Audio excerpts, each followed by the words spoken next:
세금 잘 알려주는 쌤 누나, 쌤 언니 최자영 세무사. 박송희 세무사입니다. 안녕하세요.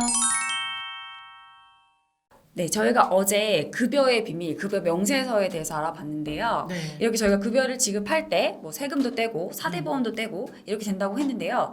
이렇게 이제 미리 내는 걸로 끝나는 걸까요?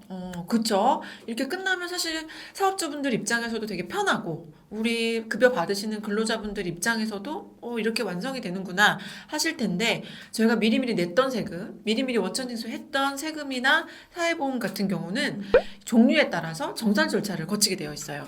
네, 아무래도 급여액이 바뀔 수도 있고, 그죠. 물론 매달 뭐 급여를 확정해서 이렇게 변하지 않을 거다 해서 요율들 딱딱 떼면 좋겠지만 그렇게 하기는 어렵기 때문에 네. 이 지급받은 실제 연간의 이제 금액과 나중에 정산하는 절차를 가지게 되는데요. 소득세를 정산하는 절차는 이제 연말정산이라고 하죠. 네, 연말정산은 매년 2월 급여에 그 정산 내역을 포함해서 신고하게 되어 있고 3월 10일까지 원천징수 의무자가 그 내역을 구세청에 통보하는 제도인데, 뭐 이거는 너무 많이 아실 거예요. 그래서 이번 시간에는 연말정산 말고 다른 사회보험의 경우에는 어떻게 정산 절차를 거치는지 알아보도록 하겠습니다.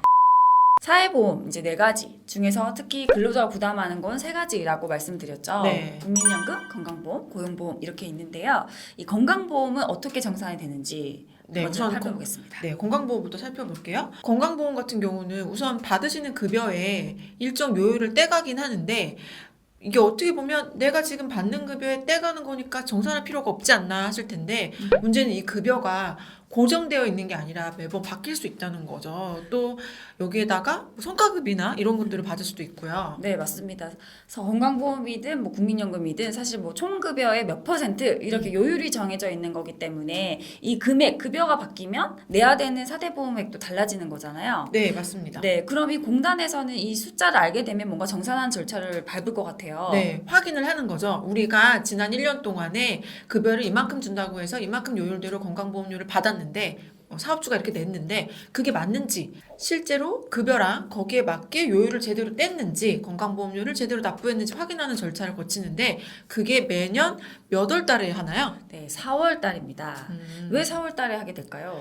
왜냐면 연말정산이 아까 말씀드렸다시피 3월 10일에 완전히 끝나기 때문이에요. 네, 그럼 연말정산 내역을 사업주가 국세청으로 3월 10일까지 내역을 보내게 돼 있고, 네. 이 금액을 마찬가지로 보수총액 신고라고 해요. 네. 건강보험공단에도 신고를 하게 됩니다. 네, 이렇게 건강보험공단이 보수총액 신고를 받으면 지난 1년 동안에 납부했던 건강보험료가 이 보수총액에 맞는지, 너무 많이 냈는지 아니면 너무 덜 냈는지에 따라서 환급을 하거나 아니면 다시 재징수하는 절차를 거치게 되는 거죠. 네, 그럼 얼만큼 정산되는지 한번 보겠습니다. 뭐 예를 들면 2020년 급여가 그럼 이제 연말정산을 하면 총급여가 확정이 되겠죠. 성과급을 포함해서. 그럼 그 금액의 건강보험 요율 6.86%, 거기서 2분의 1 이게 내가 내야 되는, 근로자가 내야 되는 건강보험료 이렇게 딱 나오는 거죠. 네, 맞아요. 네, 그러면 원래 내야 되는 건강보험료는 연말정산했던 이 보수총액에다가 요율을 곱한 금액이 될 텐데요. 그럼 저희가 지난 1년 동안 낸 금액은 어떻게 확인이 될까요? 네, 2020년 실제로 낸 금액은 공단이 알고 있는 소득의 요율을 곱했겠죠. 네, 왜냐하면 계속 정산을 했을 테니까요. 네, 근데 그 기준이 이제 4월이라고 말씀드렸기 때문에 시간을 돌아가서 2020년 4월 기준으로 그 4월에는 공단에서는 어떤 소득을 알고 있을까요? 2019년 소득을 알고 있겠죠. 네, 그래서 2019년 소득을 12분의 1 한 금액을 저의 급여로 인식을 하고 그거 금액 곱하기 뭐 요율을 곱한 금액대로 징수를 했을 거예요. 네. 그런데 문제는 지금 저희가 4월 달이라고 말씀드렸잖아요.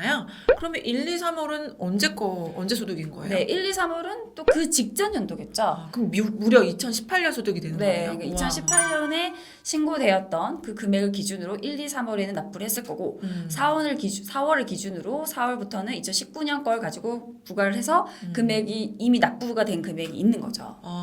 그렇다면 급여가 계속 바뀌시는 분들이었다면 되게 차이가 많이 날 수도 있겠네요. 네, 어쨌든 18년 소득과 19년 소득을 기준으로 해서 냈던 건강보험료가 2020년에 납부한 금액이 있을 거고, 네. 그리고 실제로 내가 내야 되는 2020년에 건강보험료가 있겠죠. 네.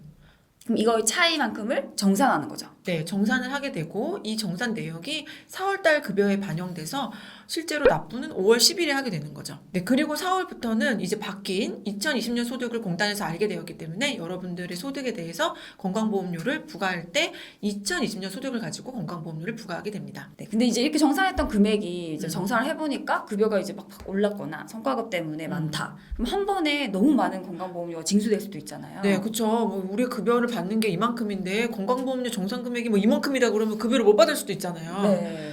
이래서 이렇게 한꺼번에 징수하지 않고 분납으로 납부할 수 있는 제도를 갖고 있어요. 네, 정산보험료 10회 분할 납부가 가능합니다. 네, 이렇게 건강보험료가 한꺼번에 많이 나와서 부담되실 경우에는 분납이 가능한데요. 분납은 최대 10회까지 가능하고 원하시면 뭐 일시납으로 납입하실 수도 있고 또 분납으로도 가능합니다. 네, 이렇게 신청하고 싶으시면 납부 기한 2일 전까지 신청하면 분할이 가능하다라고 합니다. 네, 저희가 지금까지는 건강보험료 정산에 대해서 알아봤는데 매년 4월을 기준으로 건강보험료가 바뀌는구나.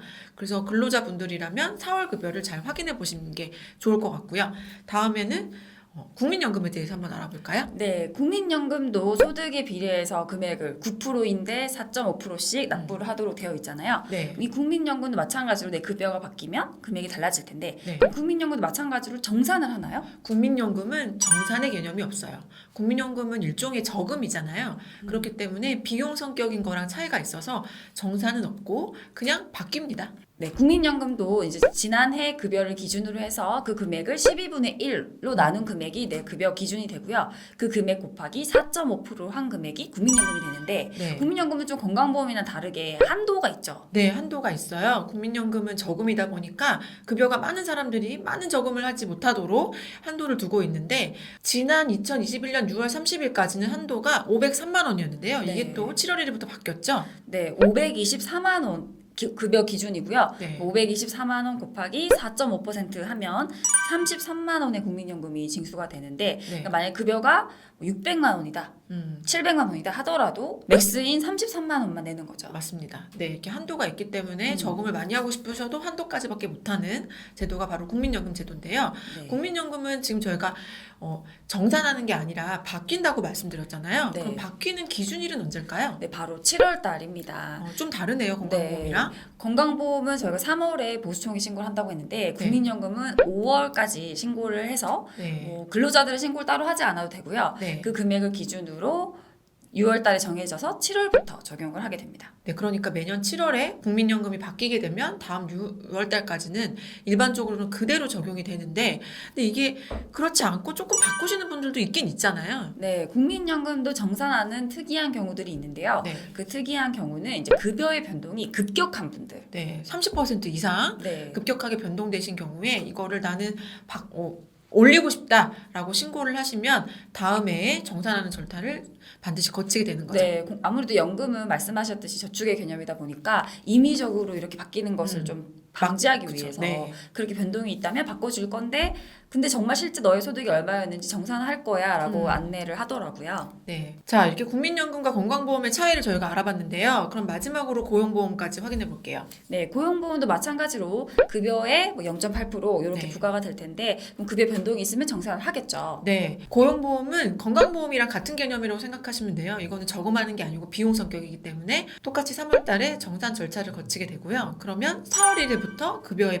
바뀌는 확인되는 급여에 따라서 고용보험료가 오르거나 내리거나 하겠네요. 네, 그렇다면 저희가 지난 영상에서 봤던 그 급여 명세서가 연중에 다 똑같은 건 아니고 4월에 한 번 좀 금액이 달라지고 7월에 한 번 또 달라지겠네요. 맞습니다. 네. 여러분들 급여가 4월 달에 어떻게 달라지는지 7월 달에 어떻게 달라지는지 확인해 보시고 급여가 이렇게 바뀌어가지고 나의 4대 보험이 이렇게 연동돼서 바뀌었구나 확인해 보시면 정확하게 실수령액을 잘 이해하실 수 있을 것 같아요.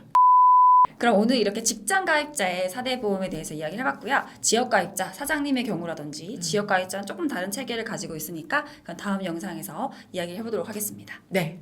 그럼 지금까지 세금잘 알려주는 쌤 누나 쌤 언니였습니다. 안녕.